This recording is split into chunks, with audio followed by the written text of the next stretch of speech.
Gracias por vincularse. Voy a contarles un poco cómo se va a desarrollar el evento. Vamos a tener una conferencia por el doctor Julián Echeverría, reconocido pedagogo no solamente a nivel nacional sino internacional. Después tendremos la entrega de certificaciones de los docentes que han participado durante este semestre al 80% de los espacios de Vincularte, y los certificados del curso de investigación en el aula que se desarrolló este semestre también. Y después, para finalizar, vamos a hacer el sorteo de unos premios que la universidad quiere que ustedes se lleven para apoyar su trabajo en el aula. La dinámica del sorteo va a ser que con la hojita que normalmente todos los que venimos a Vincularte conocemos, que es la hojita donde ustedes dejan sus comentarios, su evaluación, sus sugerencias, con esta hojita al final la vamos a recoger para hacer el sorteo de los premios. Quienes no tengan hojita, si quieren levantar la mano y la doctora María Fernanda nos ayuda para que todos tengan su hojita.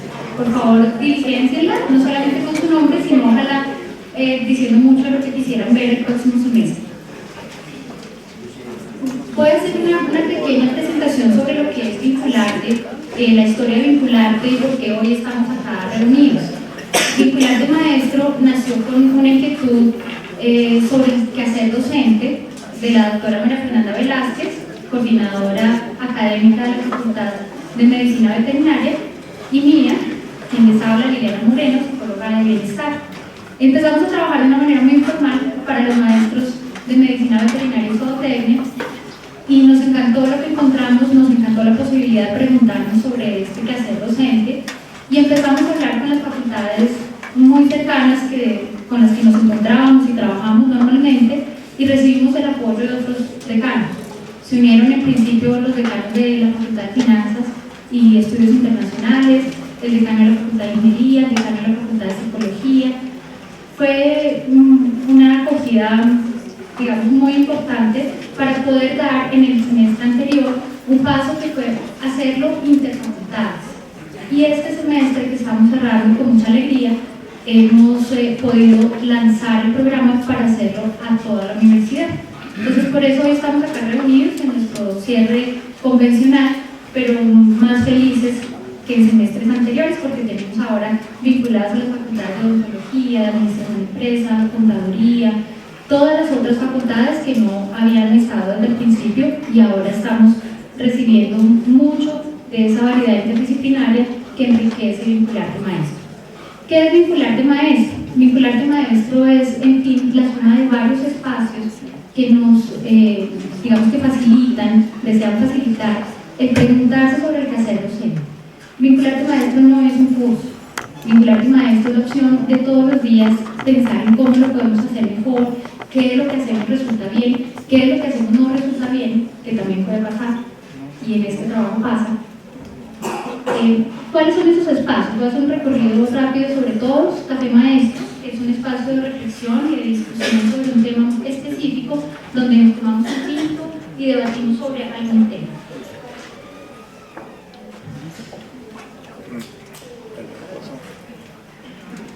Gimnasio Docente, que es un espacio donde encontramos la posibilidad de atender una herramienta práctica para desarrollar en el aula. El espacio Competente, que es la mirada al quehacer docente, pero desde el rendimiento académico de los estudiantes, vinculando el seguimiento académico a los chicos. Caja de Herramientas es el sitio web de Vincularte Maestro, donde ustedes pueden encontrar una amplia gama de posibilidades de textos sobre pedagogía, de herramientas que se han utilizado en otros lugares exitosamente, de cosas que hemos revisado muy bien para que ustedes puedan utilizarlas como herramientas. Mini cursos, que son unos espacios donde trabajamos un tema específico para un grupo pequeño de profesores. Cineforos, que a partir de la estética que quisimos también discutir el tema de la educación. Este semestre fue un espacio exitoso, siempre tuvimos sala llena, con 4 películas que hablaban un poco del ejercicio docente. Y el Encuentro Maestro, que es este espacio en el que estamos hoy, siempre es un cierre magistral de Vincularte. En el primer semestre tuvimos al doctor Francisco Cajiado, que nos vino a acompañar. En el segundo semestre al doctor Antanas Mocos, y hoy al doctor Julián Echeverría. Todos personales importantísimos en lo que tiene que ver con la educación en Colombia, y que pues Creo que es una oportunidad inmejorable para que aprendamos y nos vayamos con muchas preguntas a nuestro descanso intersemestral. Bueno, ahora les voy a invitar a escuchar al doctor Julián de Zuviría, magíster honoris causa en Desarrollo Intelectual y Educación de la Universidad Católica del Ecuador, economista de la Universidad Nacional e investigador pedagógico. Ha sido consultor del Ministerio de Educación y Cultura del Ecuador, de la Universidad del Parlamento Andino, del Ministerio de Educación Nacional de Colombia y del Convenio Andrés Bello para seminarios en Centro y Suramérica. Profesor de maestrías en México, Chile, Ecuador, Puerto Rico y Colombia y de cursos postdoctorales en universidades de Venezuela. Ha realizado seminarios de formación docente sobre competencias, talento y desarrollo del pensamiento en España, Argentina, Brasil, México, Cuba, Panamá, Costa Rica, Venezuela, Chile, Ecuador, Perú, República Dominicana, Salvador y Colombia.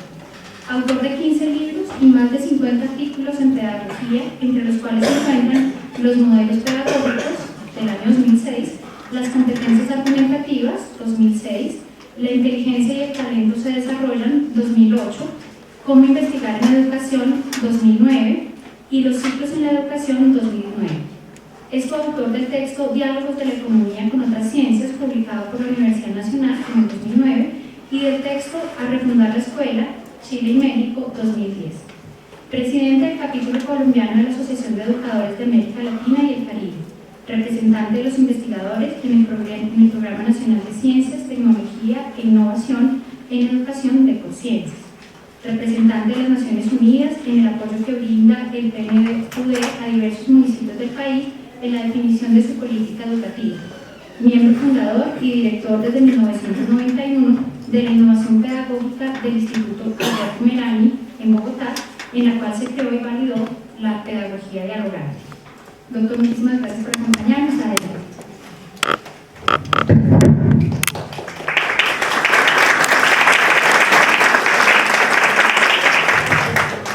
Bueno, muy buenos días a todos ustedes. Muchísimas gracias por la oportunidad de socializar algunas de las reflexiones que hemos hecho en una innovación pedagógica que se llama el Instituto Alberto Merani. Hoy yo vengo a trabajar en torno a una pregunta que es crucial desde el punto de vista de la calidad. La pregunta de qué tienen los buenos docentes, qué hacen los buenos docentes, cómo podría uno reconocerlos. Yo he venido investigando este tema fundamentalmente en la educación básica, pero hay trabajos a nivel universitario que llegan a conclusiones bastante cercanas a las que nosotros hemos llegado en la educación básica. Yo les voy a pedir, para empezar, que piensen durante toda la charla, pero empecemos por ahí, en un maestro que los haya impactado, en un maestro que uno 20, 30, 40 años después sigue recordándolo, porque en el fondo vamos a hablar de ellos, vamos a hablar de qué es lo que hacen, qué es lo que tienen. Quisiera, por ejemplo, preguntarte a ti, ¿cuántos maestros de esos maestros tuviste en tu vida? De esos que te transformaron, que generaron un cambio en tu estructura. ¿Cuántos tuviste? Sí, y voy a hacerte también la otra pregunta, pero positivamente, de esos que todavía hoy recuerdas con enorme agrado. Fueron varios. ¿Cuántos? Sí.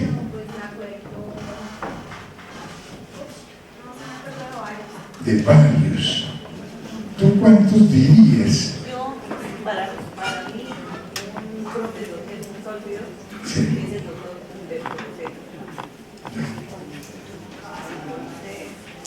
Uno que te marcó profundamente. Ese es su nombre, y aquí muchos lo conocen, saben lo que es él, y recibí enseñanzas en la universidad, y nunca se me olvida de esa persona. ¿Cómo no? fuéramos al otro espectro de la curva, a esos maestros que uno decía, uy, tengo clase con, o tengo clase de, esos maestros que nos humillaron, que maltrataron nuestro autoconcepto, que uno hubiera podido estudiar esa área, pero que debido a que tuvo maestros como él, dijo, no, maestro, si no es lo mío, no voy a estudiar, que uno odió. Tú, por ejemplo, si hay alguno acá no dice nada, no te preocupes. Pero, ¿cuántos de esos maestros, tú y tú, sí, por ejemplo, cuántos de esos que generaron un efecto muy negativo porque generaron propiamente o bloqueo, que es muy típico, que uno se paralizaba, mejor dicho, pasaba uno al tablero y embalaba, o que le deterioraron mucho el autoconcepto con ciertas afirmaciones vinculadas a prejuicios, a ironías, a humillaciones, que tristemente han sido permitidas en el sistema educativo desde hace un buen tiempo, y pues que están un poco a la base de ese concepto de que la letra con sangre entra. ¿Cuántos de estos maestros? Yo creo que Dos. Mi hipótesis es que el primer grupo es pequeño, lo que uno llama los maestros, los que lo transformaron. Que el segundo grupo tal vez es un poquito mayor, tal vez, pero son cercanos los dos grupos.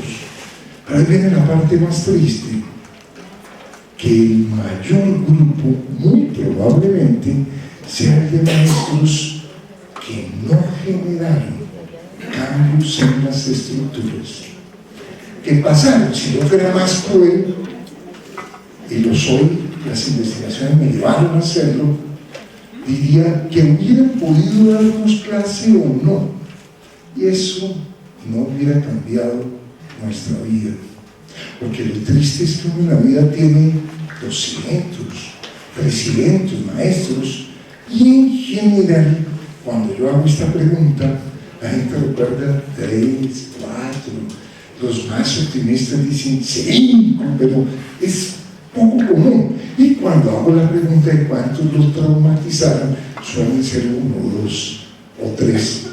Pero hay un grupo muy grande, y eso es muy triste, que no nos marcaron. Es más, los estudios nos llevan a concluir cosas tan dramáticas como esta. De 100 aprendizajes que uno tiene en su escuela primaria, no se pongan a llorar, pero se estima que el 94% se borra 8 semanas después. Y vamos a hacer estudios sobre la universidad. Mucho ojo, ahora tenemos una prueba espectacular, que es que van a aparecer las pruebas Saber Pro. Una vez tengamos un poco estandarizadas las pruebas Saber Pro, vamos a contestar la pregunta. Yo fui economista, lo que en economía se llamaría el valor agregado de la universidad, porque podemos ver desde el punto de vista de competencias como la interpretación, cómo entraron y cómo salieron de la universidad, y se van a llevar un poco de sorpresas, porque si ustedes revisan pruebas en América Latina, por ejemplo, la prueba PISA es una prueba muy buena, 65 países del mundo la aplican, se aplica a muchachos de 15 años, nos divide 6 niveles de lectura.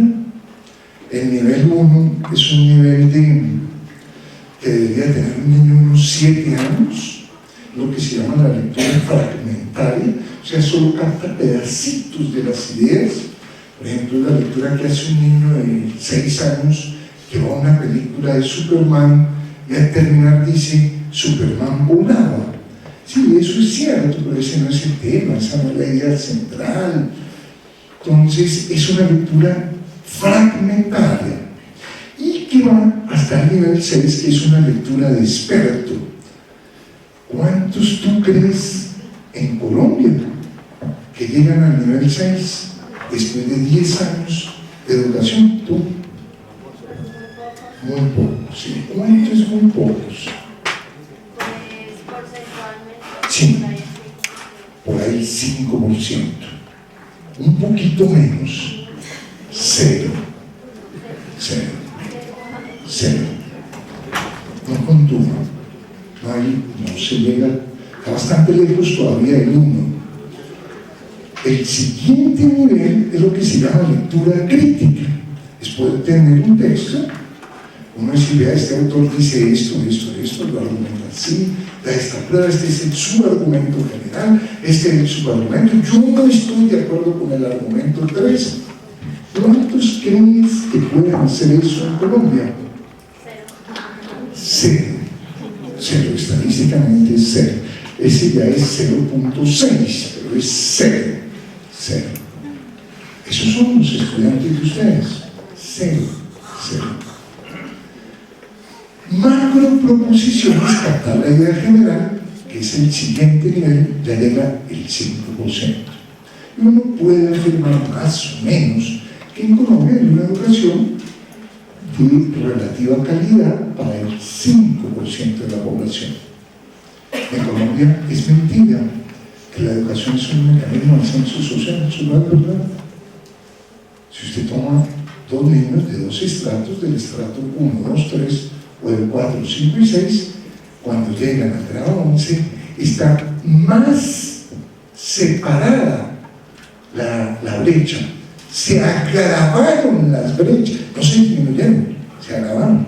Como tenemos 2 sistemas, se va distanciando. A mí me invitó Naciones Unidas a trabajar en torno a esta pregunta: ¿cómo con la educación podríamos ayudar a la gente pobre a salir de la pobreza?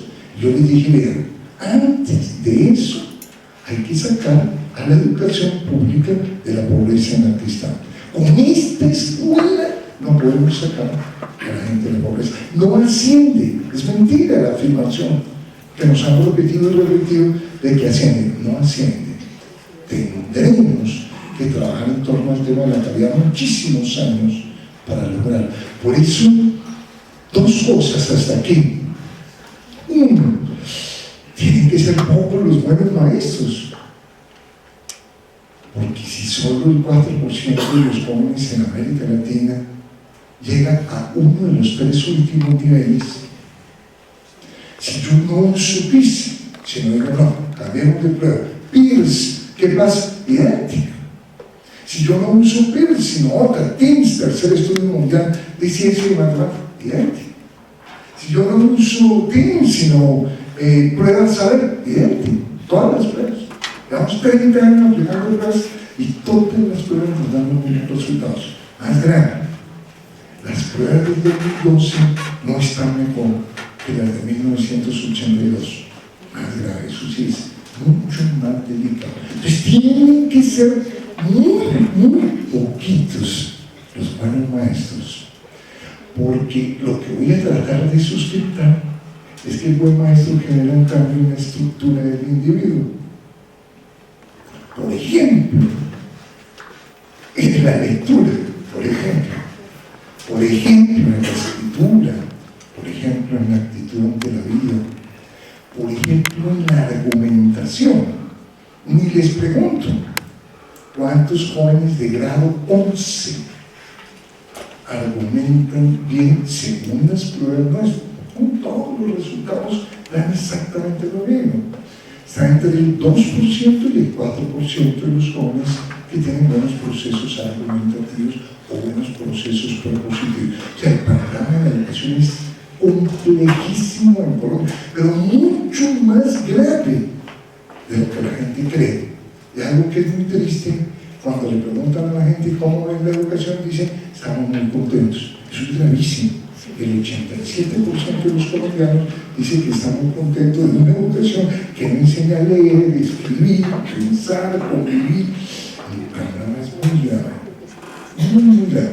Ahora, y el problema no es que los niños no sepan matemáticas, es un problema totalmente menor. El problema es que aquí estamos construyendo la sociedad del futuro.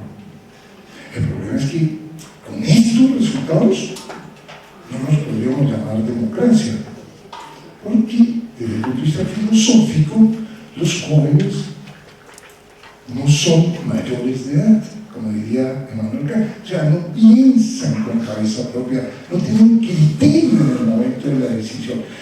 Las pruebas se hacen con un parrafito. Ahora imagínense, para distinguir entre un partido político y otro, no, eso es muchísimo más complejo. Aquí no estamos jugando el futuro y vamos muy mal en el futuro.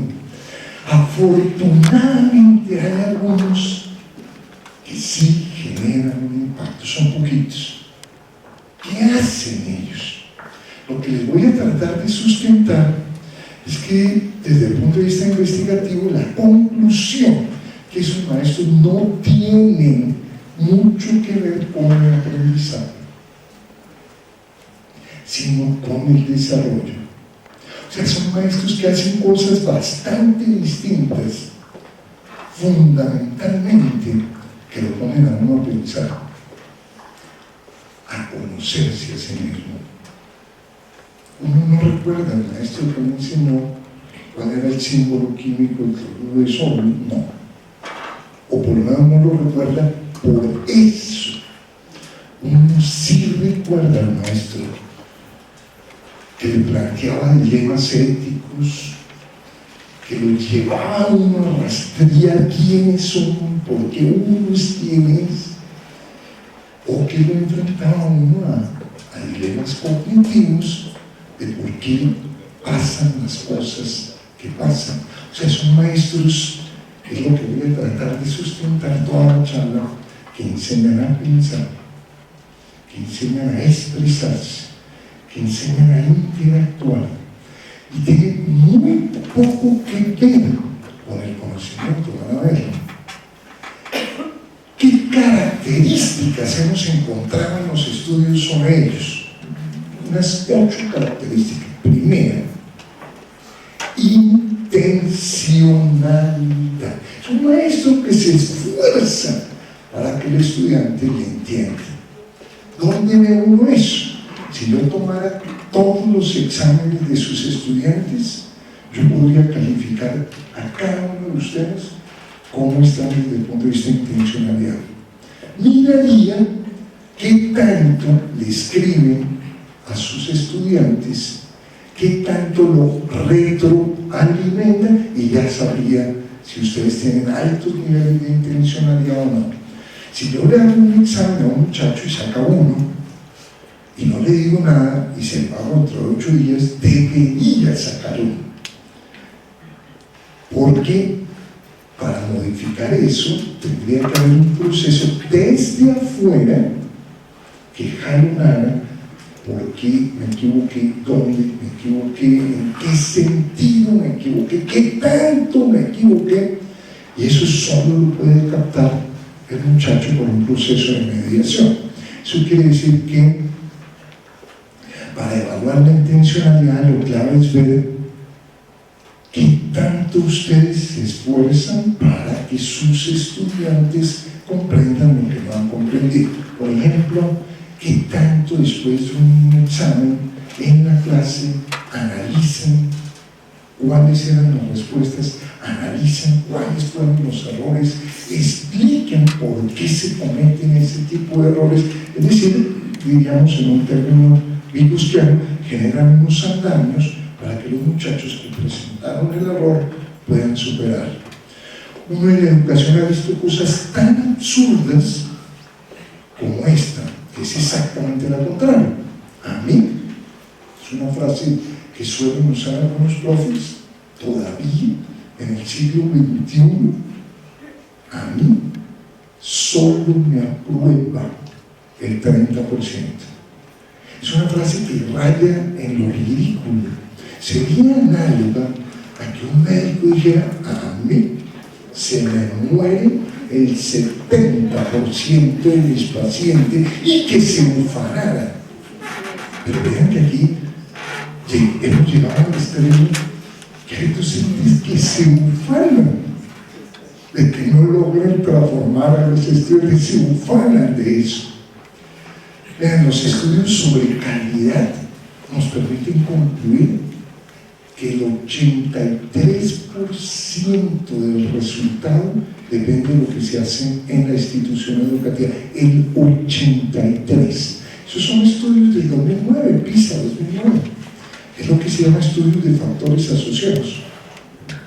Y solo el 13% depende de factores económicos, socioculturales por fuera de la escuela. 83 en Colombia. Y en el mundo, 87. Dicho de otra manera, Colombia pesa un poquito más los factores de tipo socioeconómico, pero pesan poco. ¿Quién más ve uno en los docentes con intencionalidad? Preparan clases. Eso lo saben todos los estudiantes. Si yo le pregunto a un estudiante qué profesor prepara más clases, obviamente él sabe, tiene múltiples indicadores. Si usa o no usa presentación, si la presentación la va transformando, si incluye elementos de que pasaron ayer, ¿no? Hay 1000 indicadores, pero un estudiante sabría si su profe prepara o no. Si un estudiante hace una pregunta, y yo hago una investigación etnográfica y miro cómo contestan ustedes la pregunta, si la respuesta que dan es la misma a la que habían dado previamente, eso demuestra baja intencionalidad, porque el estudiante no entendió. Si el estudiante no entendió, quiere decir que la explicación que daría alguien que tiene muy alta intencionalidad sería distinta, porque ese profesor entendería que algo falló en la explicación. Por ejemplo, hay estudiantes muy visuales, hay estudiantes muy auditivos, hay estudiantes que se focalizan en el detalle, hay estudiantes que no ven el detalle sino lo general. Entonces eso nos obliga a los docentes a usar estrategias distintas.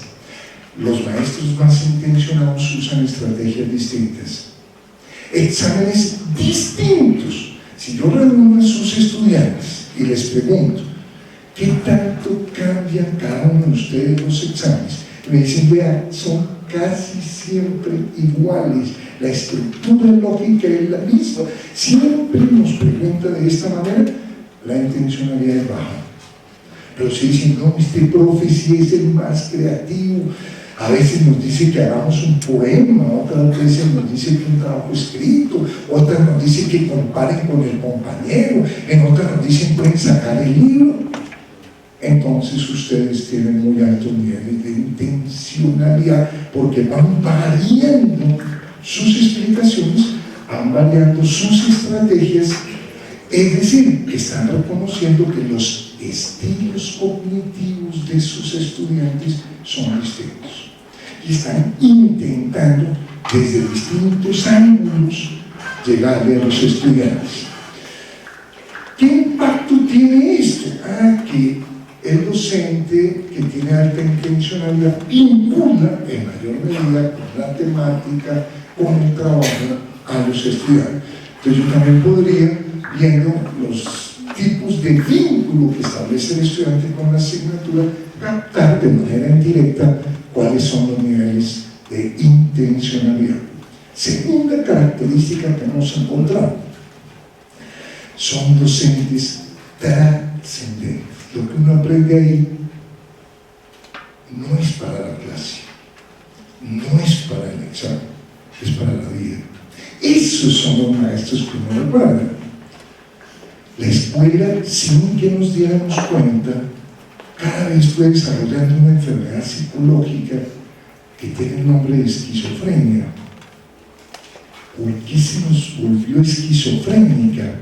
Porque lo que uno enseña solo sirve ahí, pero en la vida suele no servir. Cuando uno le pregunta a un profe de cálculo 1, ¿y eso para qué sirve? La peor respuesta de todas, tristemente, suele usarse, ojo, ¿usted cree que esto no le sirve? Pero en cálculo 2, si usted no domina esto, no va a poder hacer nada. Obvio, esa no es la respuesta, porque esa es una respuesta circular. Y puedo yo decir que para cálculo 3 y que para estadística. No, eso son respuestas circulares, porque la pregunta del joven es la pregunta más importante de la pedagogía. ¿Para qué enseñamos lo que enseñamos? Esa es la más importante de todas. Y la respuesta sí es muy mala. Porque la respuesta es, tal vez esto no sirve, pero dentro de la escuela sí sirve. Si ustedes ven lo que hacen los jóvenes cuando se culminan los años, es un acto simbólico profundísimo.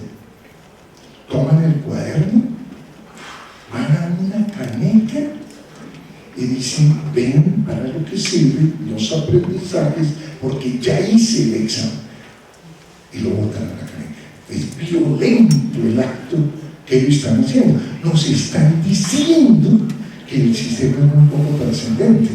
Nos están diciendo, esto no va a servir en la vida. Los buenos maestros son aquellos que lo que uno aprende toda la vida. Y puede ser una maestra de primer grado. Yo recuerdo una maestra de primer grado que nos decía, una cosa clave es que uno revise si las sumas están bien hechas. Y muchos años después sigo con ese aprendizaje de esa maestra. ¿Qué implica eso? Que trascendió, es decir, que por fuera del espacio de la escuela y que por fuera del tiempo permanece. Hace un minuto les dije, los estudios nos permiten concluir que el 94% de los aprendizajes se borran. La pregunta es, ¿por qué los enseñamos? Vean esta tesis de grado que hicieron dos jóvenes de 15 años del Instituto Alberto Medrano. Es sencillísimo. Le pidieron las pruebas a los profesores y les pidieron las calificaciones de todas las materias, de todos los cursos. Y 2 meses después volvieron a hacer la misma prueba. Y 4 meses después volvieron a hacer la misma prueba. Y 6 meses después volvieron a hacer la misma prueba. Y pudieron contestar una cosa fundamental.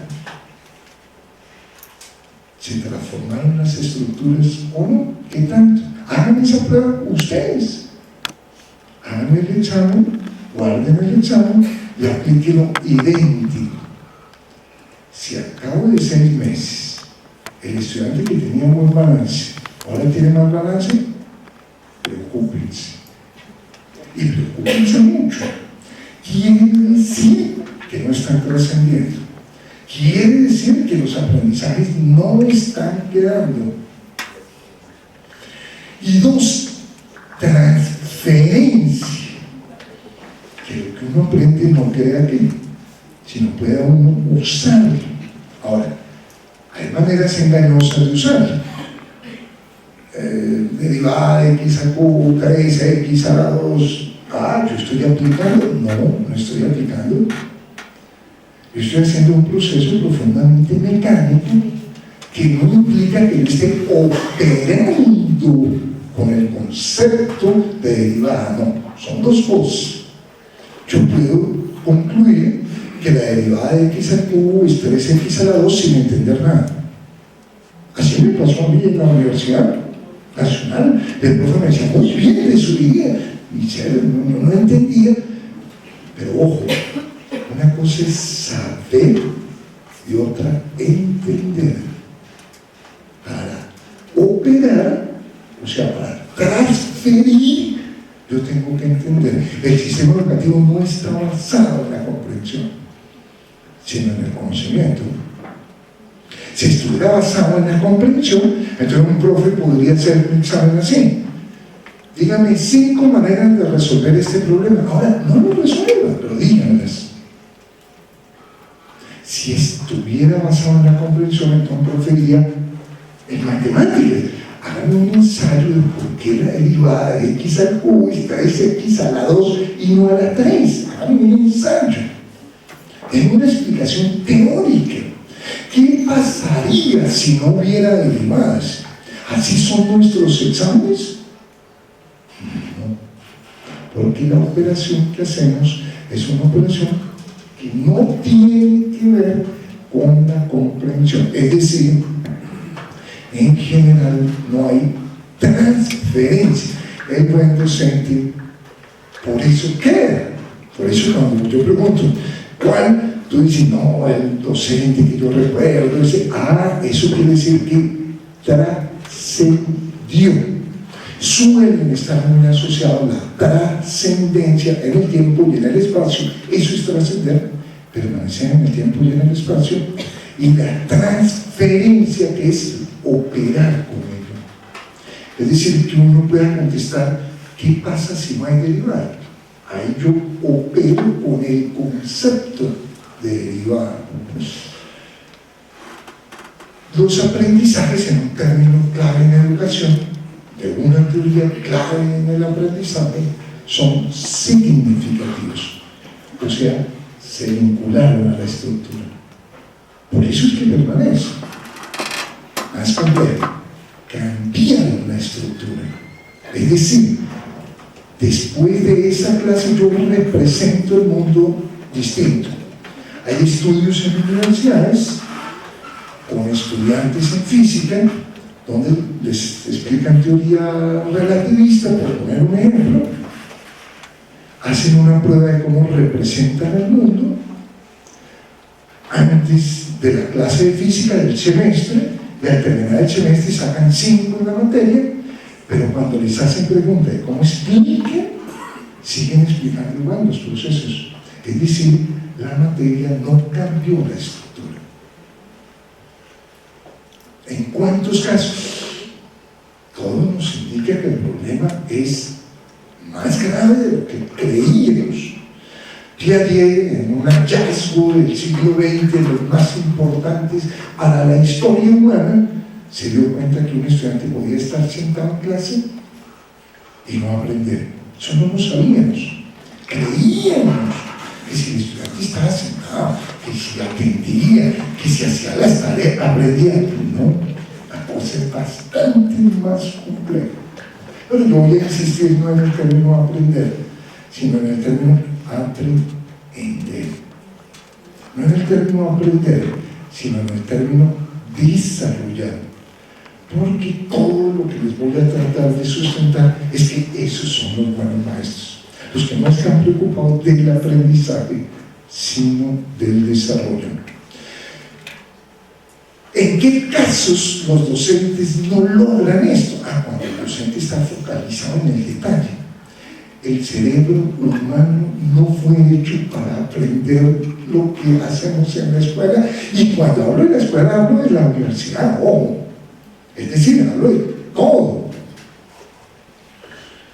El cerebro humano no está hecho para retener información, está hecho para otra cosa, a soñar, a eso sí, buenísimo, pero es lo máximo si tuviéramos otro sistema educativo. El cerebro, por ejemplo, para pensar podría ser bellísimo, pero para retener información, las grabadoras, el computador, las memorias, no, deberían ir a clase y entonces las grabadoras. Estas sí retienen. El cerebro no retiene la información, la procesa. Yo les podría hacer un ejercicio.